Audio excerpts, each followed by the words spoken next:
Let me tell you the story of the most powerful Orisha in the Yoruba kingdom, a god of unparalleled might, whose name echoes across the heavens and the earth, Shango. His origins are shrouded in mystery. Some whisper that he was a divine being who descended into the realm of mortals. Others claim he was a mortal who ascended to the heavens, becoming a god through his unyielding will and extraordinary deeds. But one truth remains constant.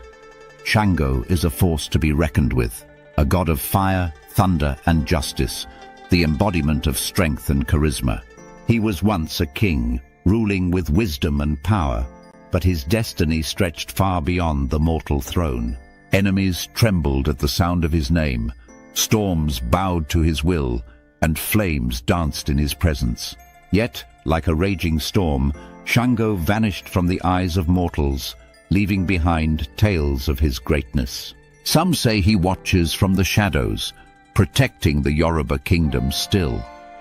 Others say he prepares for a battle that will shake the heavens. And it is here in the ancient city of Oyo that our story unfolds. Amadioha sat at a corner table in a bustling restaurant in the heart of Oyo. The room was alive with chatter and laughter, a symphony of human life that filled the air alongside the rich aroma of spicy yam porridge and freshly tapped palm wine. The thunder god, his divine aura carefully restrained, sipped from a wooden cup, his senses attuned to the vibrant energy of the city. He observed the locals with quiet admiration. Their movements, their voices, even their laughter carried a sense of respect and tradition. The Yoruba are reserved yet deeply rooted in their customs, he thought.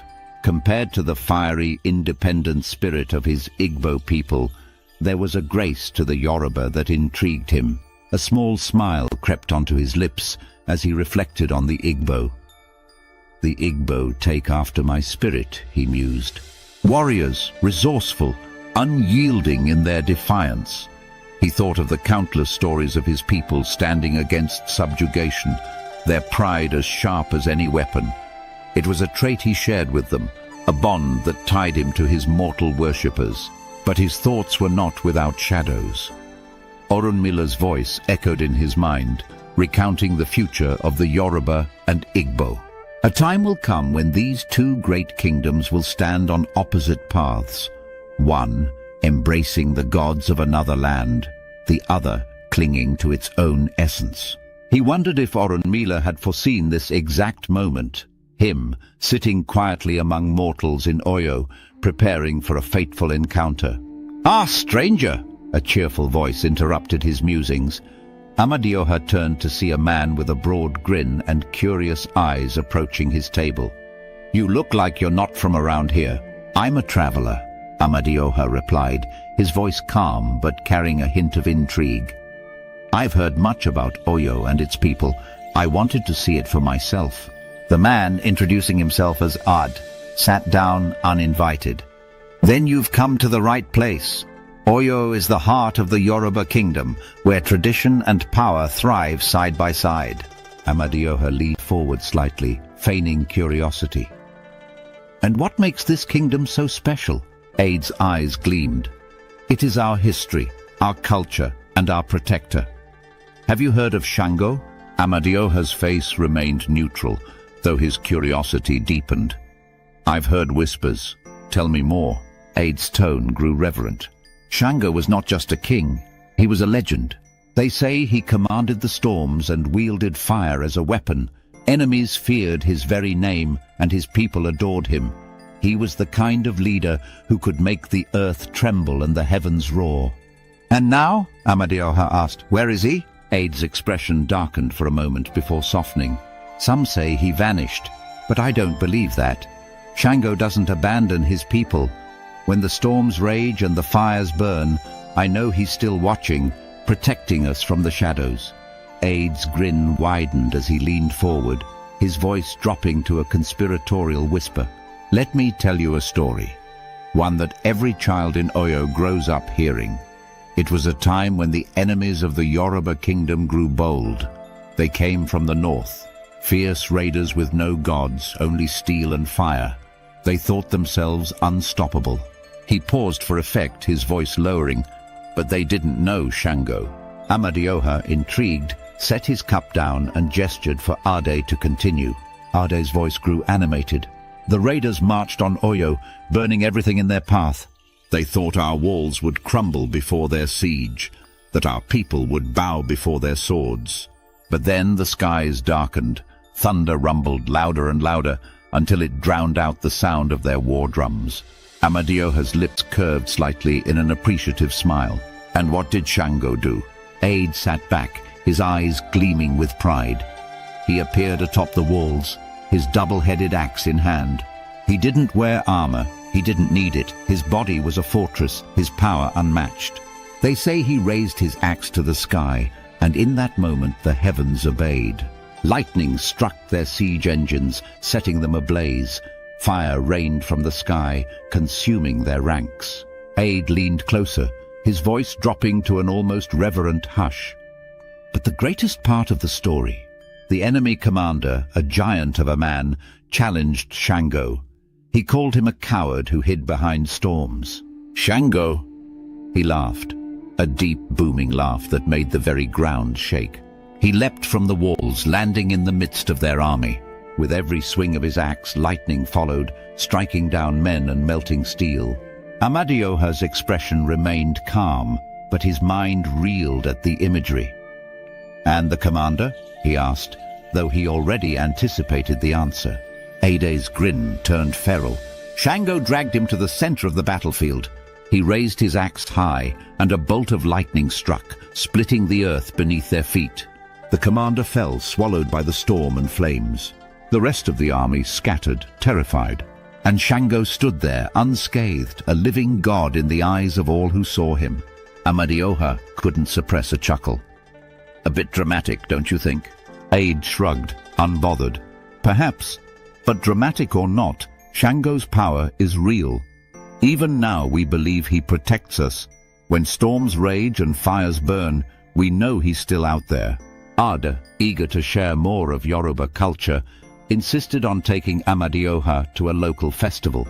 The streets of Oyo came alive with vibrant colors, rhythmic music, and the infectious energy of celebration. Drummers pounded talking drums, their beats carrying messages to the gods. Women in radiant aso-oke fabrics danced with grace, their movements telling stories of bravery and divinity. Amadioha moved through the crowd, his senses heightened.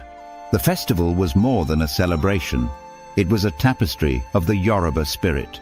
He admired their reverence for the Orishas, their pride in their heritage. The air was electric, charged with the collective faith of the people. Ade pointed out different elements of the festival, explaining their significance. "That dance over there is for Oshun, the goddess of beauty and love. And those drummers, they're calling out to Ogun, the god of war and iron." Amadioha listened intently, nodding occasionally, but his thoughts drifted. The energy of the festival, the unity of the people, it was a reminder of what gods fought to protect. And yet, it also reflected their flaws. Pride, ambition, and rivalry were as present among mortals as they were among gods. As he watched a group of children perform a skit about Shango's legendary battles, a thought struck him. "Orunmila," he mused silently. "Did you foresee this as well? Is this why you sent me to find him first?" The festival wound down, and Amadioha found himself back at the restaurant, sipping another cup of palm wine. He reflected on what he had seen, the strength of the Yoruba people, their connection to their gods. And Ade's stories of Shango lingered in his mind. Humans are remarkable, he thought, fragile, yet their spirits burn with a fire even gods must admire. They worship us, but perhaps we are the ones who should be learning from them. A faint smile played on his lips. The storm clouds gathering in the distance felt like a premonition. Shango, he thought, a god whose power rivals my own. If he truly watches from the shadows, then he already knows I am here. He finished his drink and stood, the faint hum of thunder echoing in the back of his mind.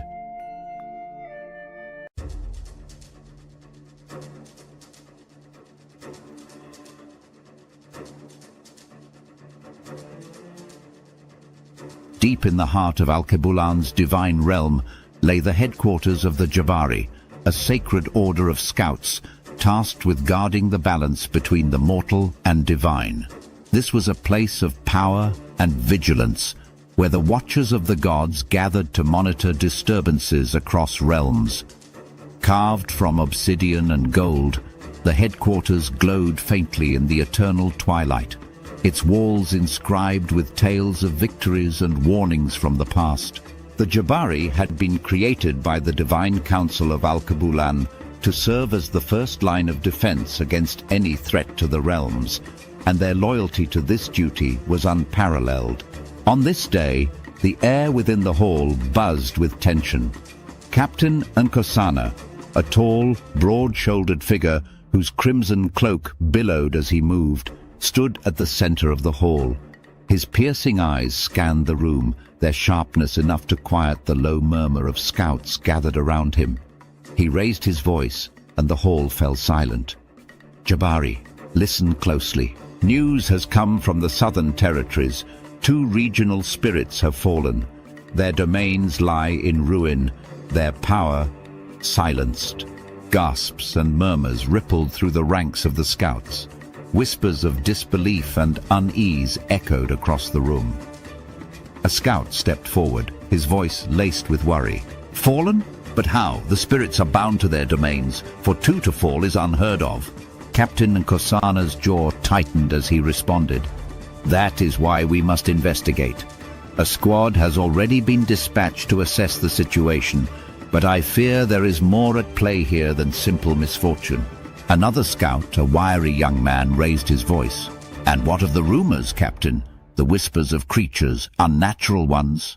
The tension in the room thickened as all eyes turned to Nkosana.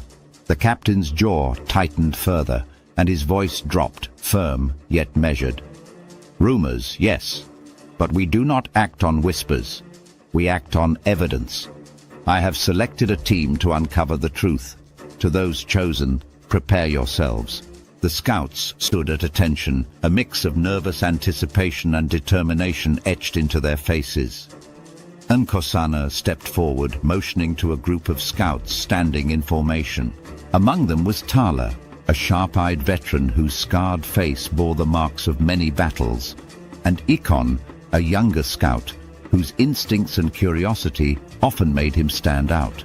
"Tala, you will lead the team. Ikon, you will be her second. Your mission is to travel to the southern territories, investigate the fallen spirits, and report back. Move swiftly and cautiously. If there is a threat, do not engage. Your task is to observe and inform." Tala stepped forward, her movements sharp and precise. She saluted with her fist to her chest, her voice steady as she responded, "It will be done, Captain." Ikon followed, his expression serious, though his stance lacked Tala's rigid formality. "We'll find the truth," he said simply. The hall buzzed with a mix of urgency and dread as the scouts began their preparations. The Jabari were no strangers to danger, but the reports from the southern territories carried an ominous weight. For centuries, the balance of Alkebulan had endured, protected by the vigilance of the gods and their scouts. Yet now, cracks had begun to appear, and the Jabari were about to witness a threat unlike any they had faced before. With their hearts steeled and their minds focused, Tala and her team set off, unaware that the shadows ahead would reveal horrors that could shake even the gods themselves. The journey to the southern territories was long, the air growing heavier with each passing mile. Tala led the team with practiced precision, her sharp eyes scanning the horizon for signs of danger. The land around them seemed eerily quiet, too quiet.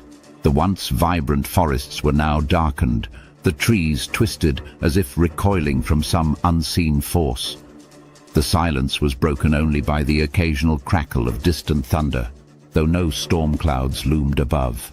Ikon, walking a few steps behind Tala, couldn't suppress his unease.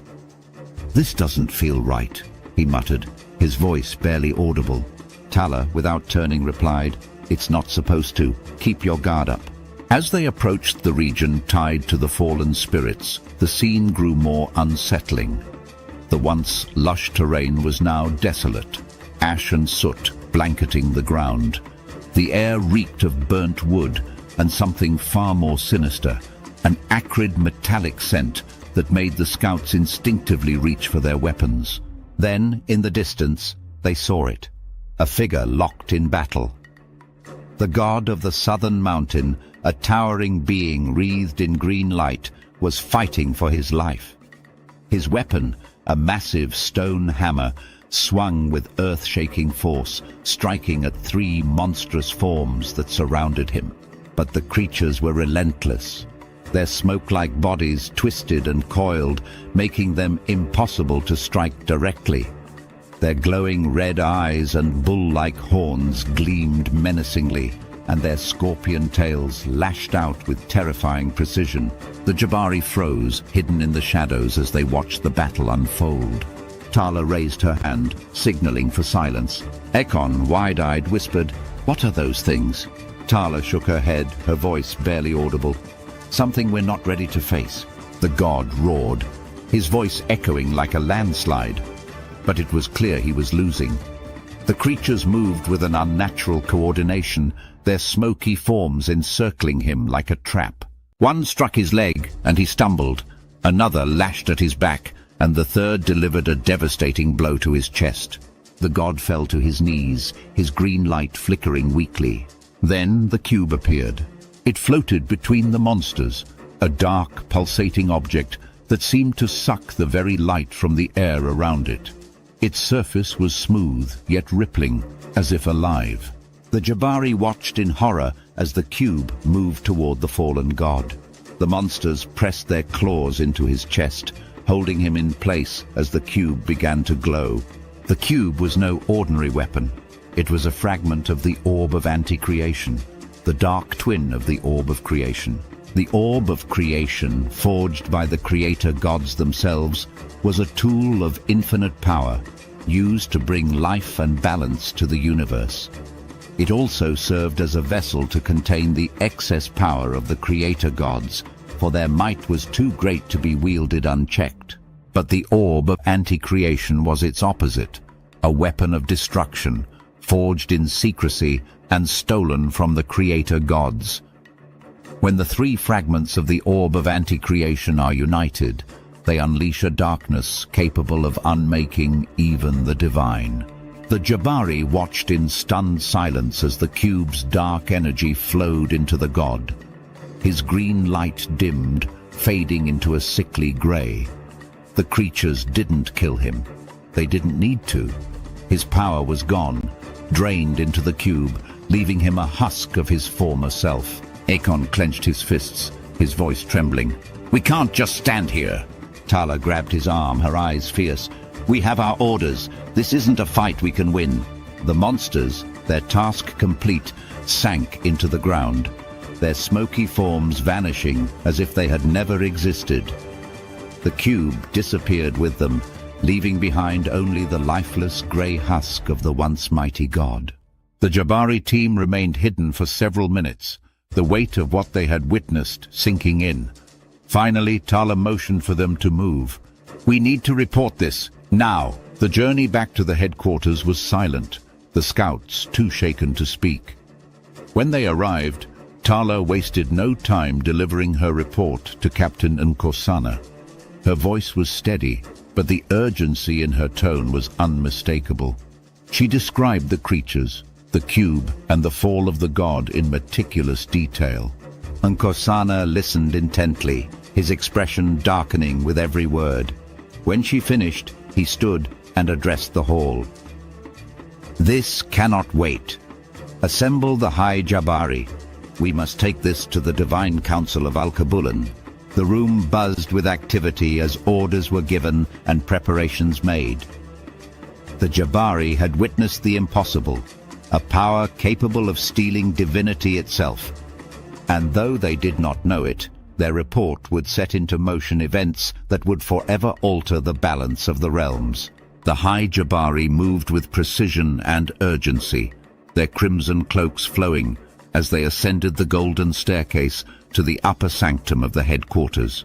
Captain Nkosana led the way, his expression grim. Tala and Ikon followed close behind, their presence a testament to the gravity of their report.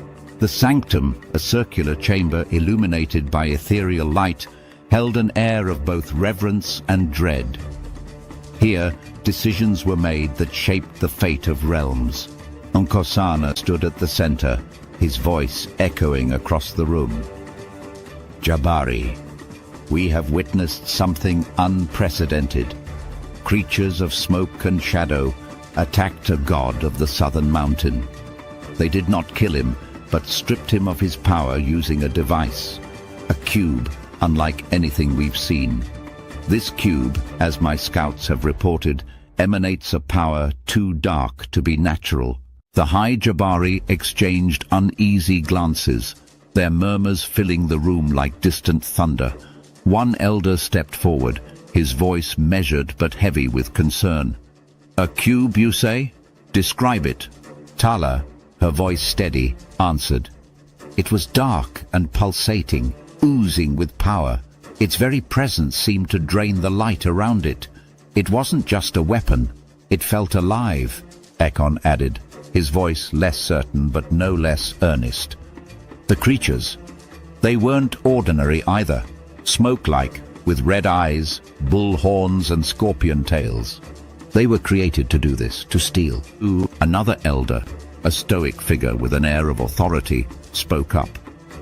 You're suggesting they were sent? By whom? And for what purpose? Nkosana's jaw tightened. That's what we must determine. But this power, this cube, it matches descriptions from the oldest records. The Orb of Anti-Creation. The room fell silent. The name hung in the air like a storm cloud, its weight pressing on everyone present. Finally, the elder broke the silence. The Orb of Anti-Creation was destroyed eons ago. Was it? Nkosana countered. Or was it merely broken, its pieces scattered? The tension in the room thickened. Another elder, visibly skeptical, spoke up. Even if this is true, what could have awakened it now? And how do we know these Jabari didn't misinterpret what they saw? Tala's voice cut through the murmurs, sharp and resolute. We know what we saw. The god's power was drained, not taken by force, but extracted. These creatures, whatever they are, aren't acting randomly. This was deliberate. The report sent ripples through the divine realm, reaching the ears of the Divine Council of Alkebulan. Within hours, the decision was made to convene the council. Messengers traversed the cosmic pathways, summoning gods from every corner of Alkebulan's celestial domains. The Divine Council chamber was a sight to behold, a vast cosmic expanse where stars flickered like candles in the void. The gods appeared one by one, their forms grand and imposing, each representing the essence of their dominion. Orunmila was among the first to arrive, his expression calm yet alert. The god of fate and divination carried himself with an air of quiet authority, his presence radiating wisdom. One by one, the elder gods entered. A massive figure wreathed in molten gold, his voice like the rumble of an erupting volcano, took his seat. Another, cloaked in shadows with eyes like glowing embers, nodded silently to Orunmila. Others arrived, representing the sun, the sea, the wind and the earth, each embodying the cultures and elements they governed. When all had gathered, the council's herald, a being of pure light, spoke. The Divine Council of Alkebulan is in session. The Jabari of Alkebulan have brought forth troubling news. Let us hear it. Nkosana stepped forward, his form dwarfed by the presence of the gods. Yet his voice did not waver as he recounted the events his scouts had witnessed. He spoke of the creatures, the cube, and the fallen god, sparing no detail. As he described the Orb of Anti-Creation, the chamber grew silent. A god with eyes like sapphire flames leaned forward, his voice cutting through the silence. The Orb of Anti-Creation is a relic of legend. Its fragments were said to have been destroyed or hidden. If what you say is true, then this is no small threat. Another god, cloaked in the aura of a storm, scoffed. Relics and legends. The Jabari exaggerate. Gods have fallen before, and yet the balance remains. Why should we believe this time is any different? Orunmila's voice, calm but firm, rose above the murmurs. Because this is no ordinary fall. These creatures are not natural, nor is the power they wield. And if the Orb of Anti-Creation is truly involved, then the danger is far greater than we can comprehend. The storm god bristled. You speak as though you know the outcome already, Orunmila. I speak as one who has seen the signs, Orunmila replied. His gaze swept across the room, his tone growing sharper. And the signs are clear. If we do not act, we risk the unthinkable. Another god, draped in silver and starlight, spoke. Then act we must. But who will go? This is not a task for the council. Before any could respond, Ogun and Ikenga stepped forward. Their powerful forms radiated strength and resolve.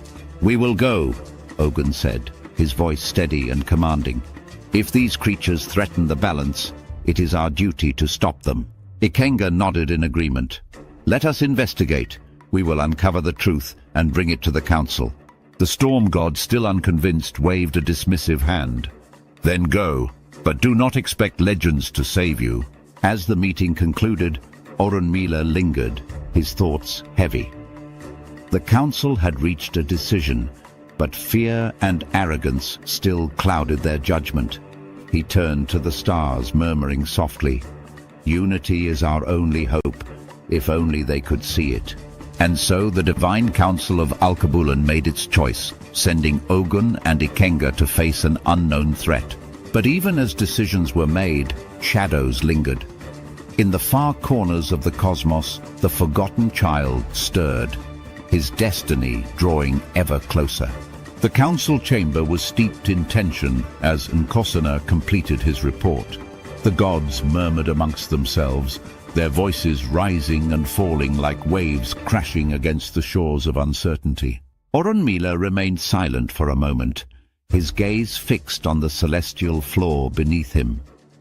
Finally he spoke, his voice cutting through the discord. There is more at play here than the fall of a god or the resurfacing of an ancient relic. Orunmila began, his tone calm but laced with gravity. The signs point to a convergence of fates, and one such thread has drawn our attention for some time now. The storm god scoffed, his form crackling with static. Another prophecy from the god of fate. Spare us your riddles, Orunmila. What thread are you speaking of? Orunmila turned to face him directly, his expression unwavering. Amadioha. The name carried weight, and its utterance silenced the murmurs instantly. Even the storm god paused, his glowing eyes narrowing. Amadioha is in Oyo, Orunmila continued, a god whose power is both unpredictable and unmatched, and whose presence in the same city as Shango raises a very real risk. A god cloaked in molten gold leaned forward, his voice rumbling like an earthquake. Are you suggesting these two gods, both reckless and uncontrollable, could join forces? Do you have any idea what that could mean for the balance of the realms? Amadioha, the god of thunder and storms, and Shango, the Orisha of fire and justice. Two beings of unmatched power, their paths converging in the mortal city of Oyo. The thought of their union was enough to strike fear into the hearts of even the elder gods. Orunmila raised a hand, his voice calm but firm. I suggest nothing. I state fact. Their meeting is inevitable. Whether they clash or unite, it will ripple across realms. But I trust Amadioha. His journey is one I have seen, and he will play a pivotal role in what is to come. The storm god sneered. You trust him? A god who has already been exiled once for his reckless destruction? Before Orunmila could respond, another voice rang out, its tone sharp and cutting. And what of the forgotten child? The chamber erupted into chaos. Gods who had been silent now spoke all at once, their voices a cacophony of blame, fear, and disbelief. Orunmila, unfazed, stepped forward. Yes, the forgotten child. he said, his voice rising above the clamor. "A child born of a human mother and a godfather, abandoned by our kind because of arrogance and fear. You all remember the choice to erase him from existence, but the child lives, hidden and unknown, and his fate intertwines with what we face now." A god draped in shadows hissed, "This is madness. The child was supposed to be erased. How can he possibly matter now?" "Because fate is not so easily denied," Orunmila replied sharply. "The same arrogance that led us to abandon him may now come back to destroy us." Another god, his eyes glowing like twin suns, growled, "The only being capable of such power theft is one we defeated eons ago. Are you suggesting he has returned?" Orunmila's expression darkened, his gaze sweeping the room. "I suggest nothing. But if the Forbidden One sealed long ago stirs once more, then we must prepare for a war unlike any we have known. Do not let arrogance blind you to the signs." The storm god slammed his hand against the celestial table, thunder rumbling through the chamber. "This is absurd. The Forbidden One was sealed with power so great he cannot rise again." The molten gold god's voice rumbled in agreement. "And even if he could, the Orb of Anti-Creation would have to be whole. That is impossible." Orunmila fixed them with a piercing gaze. "Is it impossible, or is it what you tell yourselves to sleep at night?" The room fell into an uneasy silence, the weight of Orunmila's words settling over them. Finally, the herald spoke, his voice like a beam of light cutting through the dark. "Enough! The Divine Council has heard all that must be said. Ogun and Ikenga will investigate the mortal realm. Let us hope their findings will clarify the nature of this threat." As the gods began to leave, whispers filled the chamber. The forgotten child, the Orb of Anti-Creation, the meeting of Amadioha and Shango.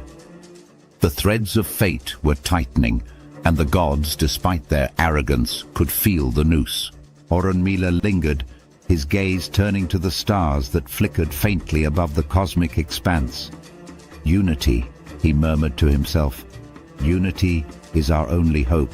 And so the Divine Council of Alkebulan set their course, but fear and pride still lingered in their hearts. Meanwhile, in the mortal realm, the meeting of gods was drawing closer, a convergence of power and fate that would spark a fire no realm could contain.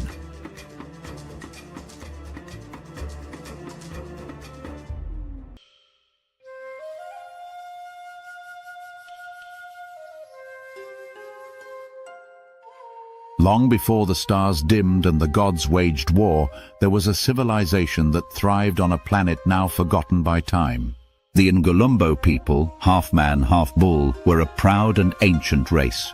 Their culture was one of strength and honor, where each individual was taught to embrace their primal nature and use it for the good of their kin. Their cities stretched across the plains like veins of gold, each adorned with monuments to their ancestors, carved in the shape of their mighty horns. They were warriors, philosophers, and craftsmen of the highest order, their lives centered on balance and tradition. But every paradise has its end.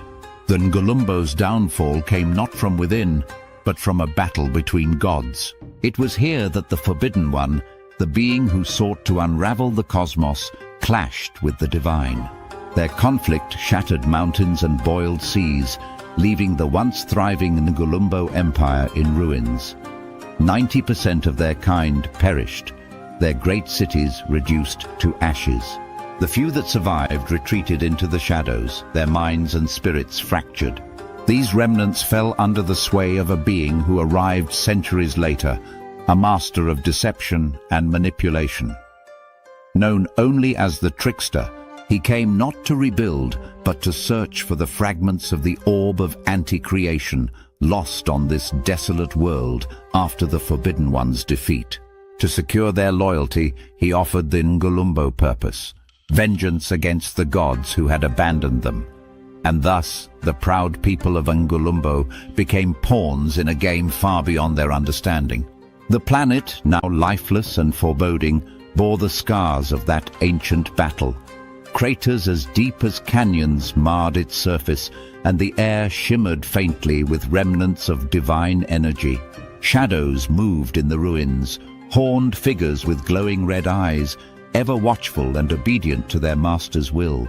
In the hollowed remains of an ancient Ngulumbo temple, the trickster sat upon a throne carved from obsidian and bone. His slender frame, cloaked in tattered black robes, belied the cunning gleam in his piercing yellow eyes. A faint smirk played on his lips as he turned a small dark cube over in his hands.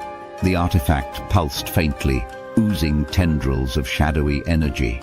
Before him knelt a Ngulumbo warrior, its bull-like features twisted with reverence and fear. "Master," it rasped, bowing its horned head low. "The monsters have returned from the mortal realm. They bring the essence of gods." The trickster's smirk widened as he rose, his movements fluid and serpentine. "Good, but it is not enough." His voice was smooth, almost musical, yet laced with an undercurrent of venom.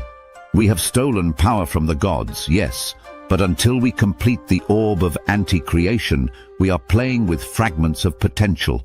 He paced the room, his words more to himself now than to the Ngulumbo. The Orb of Creation, those arrogant fools of divinity wielded it to shape the cosmos, to bend the infinite to their will. But its twin, the Anti-Creation Orb, a weapon to unmake their precious balance. With just 2 fragments, we have created monsters capable of bringing gods to their knees. But to defeat the being in the prophecy, we need more. The Ngulumbo warrior raised its head, hesitant. "Master, this being, is it truly stronger than the creator gods?" The trickster stopped, his expression darkening. "Stronger, perhaps. Or perhaps its strength lies in its chaos, its unpredictability. That is why we must grow stronger. That is why we will take the power of gods. Only then can we stand a chance." The shadows around him seemed to writhe, as if the very planet resonated with his ambition. Yet, hidden behind his words was a truth he dared not speak aloud. He, too, was a pawn.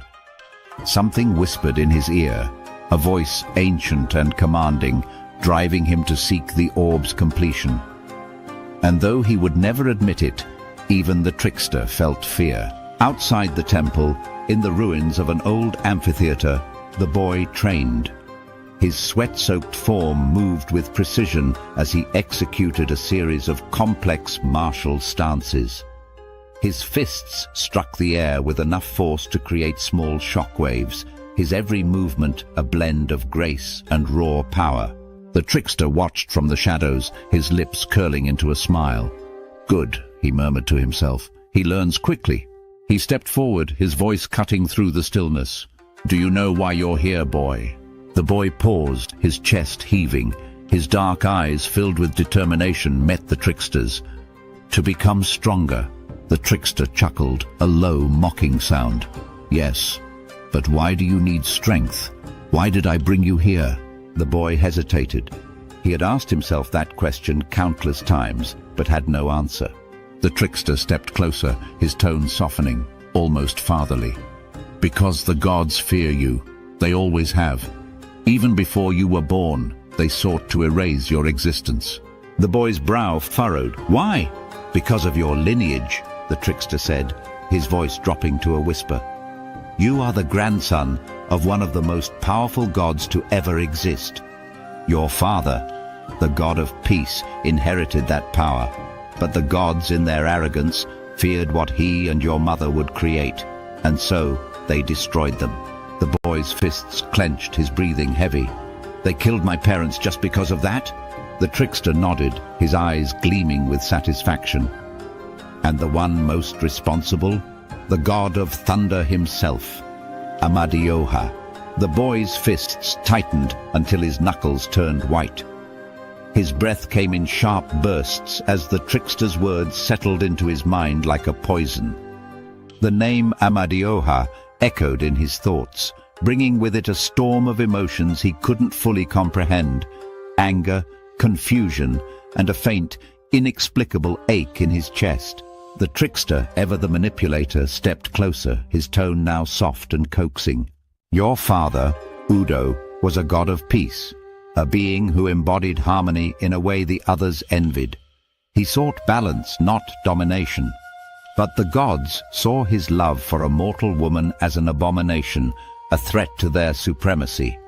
Amadioha, in his pride, led the charge to erase him and your mother from existence, and now they will do the same to you. The boy turned, his eyes blazing with raw energy. Why would they fear me? I'm not like them. I don't want their power or their wars. The trickster's smile was almost pitying. You don't understand, do you? It doesn't matter what you want. To them, your very existence is a threat. You are a reminder of their failure, their arrogance.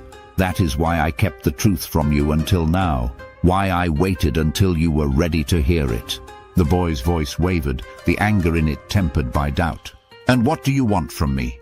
The trickster's smile widened. To protect you, to make you strong enough to face them when the time comes. Because when they find you, and they will, you must be ready to fight back, to take what they stole from you, to claim your rightful place. The boy said nothing, his gaze drifting to the horizon. The ruins around him seemed to echo the weight of his thoughts, the silence punctuated only by the faint hum of energy that surrounded him. Deep down, a part of him doubted the trickster's words, but another part, the part filled with pain and loss, believed every word. The trickster watched the boy with a mixture of satisfaction and frustration.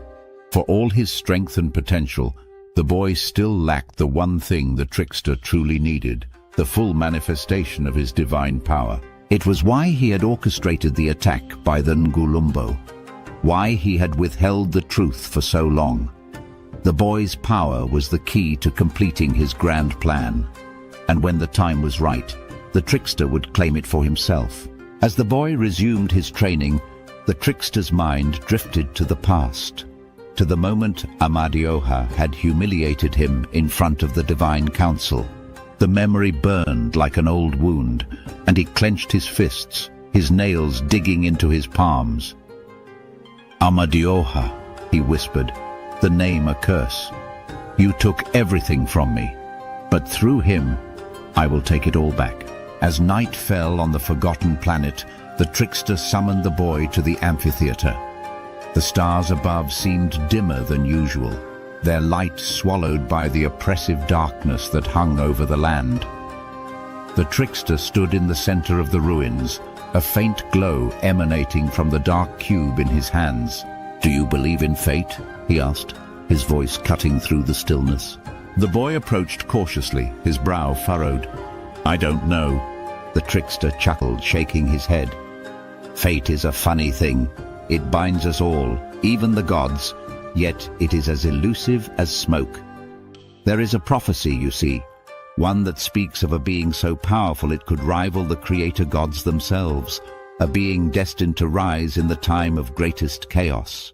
The boy tilted his head, his curiosity piqued. And what does this have to do with me? The trickster's gaze turned sharp, his tone almost reverent. Everything. You see, the gods fear this being, and for good reason. It is said that when it awakens, it will shake the heavens and bring balance or destruction to the cosmos. And I believe, he trailed off, a sly smile spreading across his face. I believe that being is closer than any of us realize. The boy's heart raced as he tried to piece together the trickster's words. Before he could ask more, the trickster raised the cube, its dark energy swirling violently. But enough talk for tonight. You must rest. Tomorrow your training continues, and soon you will understand your place in this grand tapestry. The boy hesitated, his instincts warning him that there was more to the trickster's words than he let on, but he turned and walked away, leaving the trickster alone in the ruins. As the boy disappeared into the shadows, the trickster turned his gaze to the sky, his expression unreadable. Soon, he murmured, his voice barely audible. Soon the heavens will tremble, and the gods will regret the day they crossed me.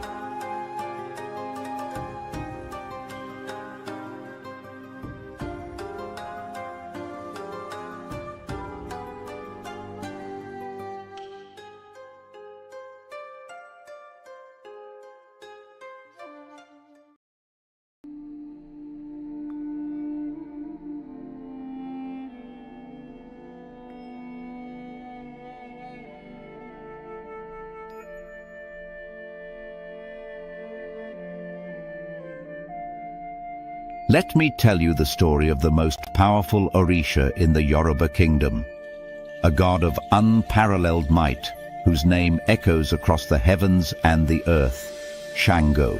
His origins are shrouded in mystery. Some whisper that he was a divine being who descended into the realm of mortals.